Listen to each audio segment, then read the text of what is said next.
Before I start, I want to follow your lead. You just asked everybody who works in the campaign, who draws a salary here from the work that you're doing, to stand.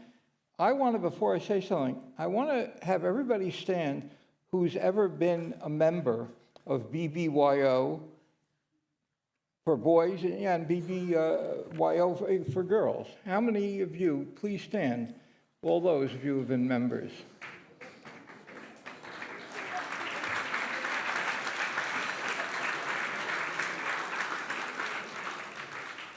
This is very moving, and I'll tell you one of the things that moves me about it.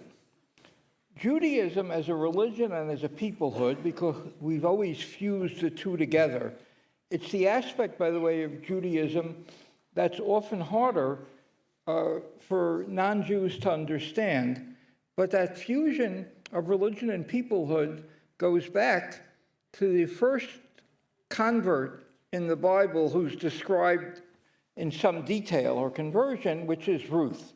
I mean, technically, of course, Abraham is the first convert, which means that we all, in a sense, descend from conversion.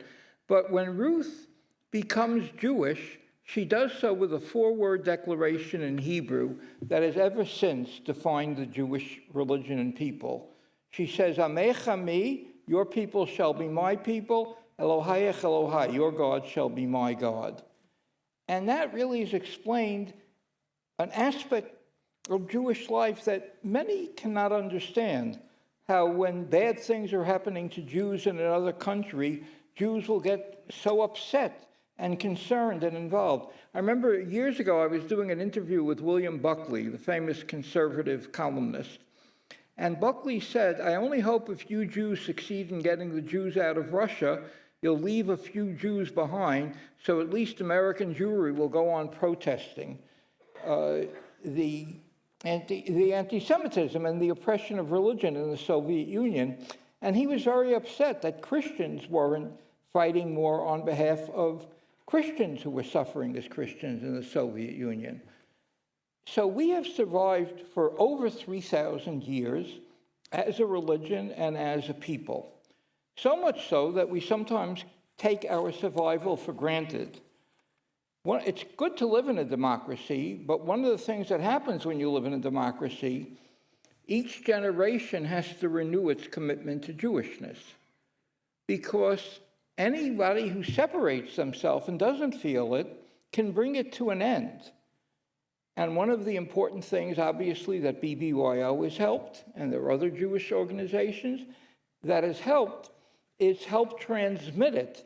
The mere fact that so many of you are standing up here, having been impacted by BBYO in your own lives, 100 years after the organization was founded, shows what an enduring impact it has had and what an enduring impact it can continue to have. Obviously, Omaha takes great pride in the fact that it was founded here, and it's something you really should be proud of. Another challenge that occurs to Jews in each generation is, of course, not just a question of survival. We get confronted with new challenges. You know, in my lifetime, I remember I was born in 1948. That makes me 75 because I don't want to have people wasting their time trying to calculate in their head how old I am. I'll be 76 in another few months. But it was a funny line, but now I forgot what point I was making. Oh, yes. No, so I look at the challenges just that have come up in my lifetime. First of all, I remember that tremendously anxiety-filled period in May of 1967, in the weeks preceding the Six-Day War, when it was only 22 years after the end of the Holocaust, and we weren't aware then in America just of how formidable the Israeli army was. And we had tremendous worries. We've had tremendous worries, of course, about Soviet Jewry and getting the Jews out. And these were all causes. Ethiopian Jews.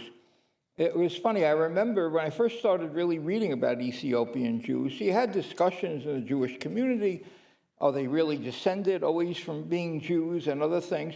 But it turned out, because they didn't really know Hebrew, the Ethiopian Jews at Amharic and Gez, they had 7 words that they always had in Hebrew, the word names for God, but they had the word goy.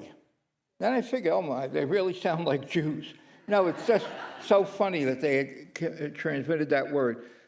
But I don't think we, as a rule, have ever really worried about anti-Semitism in the United States. And that's the new challenge that's going to have to be faced. And we're going to want young people really are going to need to get involved also in this issue, because one of the central places where this anti-Semitism is occurring is on university campuses. I'm not a prophet. There are many reasons I know I'm not a prophet, but one of them is I distinctly recall on October 7th the thought that I had. The world's finally going to understand why Israel fights against terrorism with such passion. The last thing I thought of on October 7th was there's going to now be an upsurge in anti-Semitism. And guess what?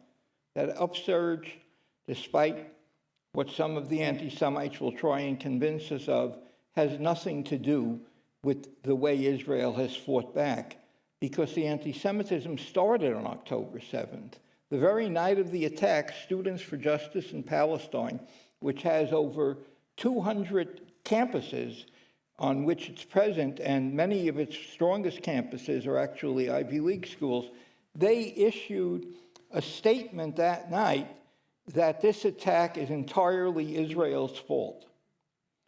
The following day, the Democratic Socialists for America organized an anti-Israel demonstration on October 8th. Could you imagine calling yourself Democratic Socialists and supporting Hamas?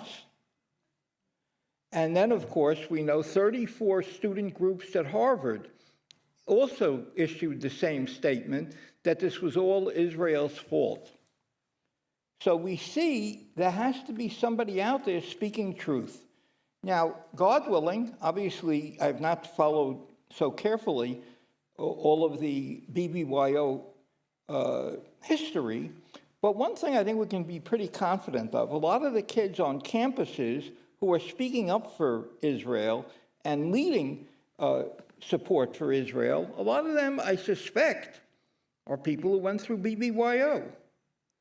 And one of the very sad things for many of us in the Jewish community is seeing that there are a fair number of Jews who are involved in such activities. There's an organization called Jewish Voices for Peace, which issued a statement also blaming Israel entirely for what happened on October 7th.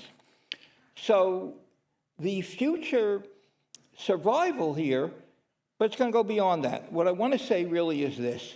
Jews have been very upset by the whole issue of assimilation, loss of Jews. And we spend a lot of time talking about it and about what we can do about it. But if we get people involved with that enthusiasm, I was struck by the fact that several of the BBYO alumni who spoke here tonight, they very much emphasized also the fun of being in BBYO, their enjoyment of it.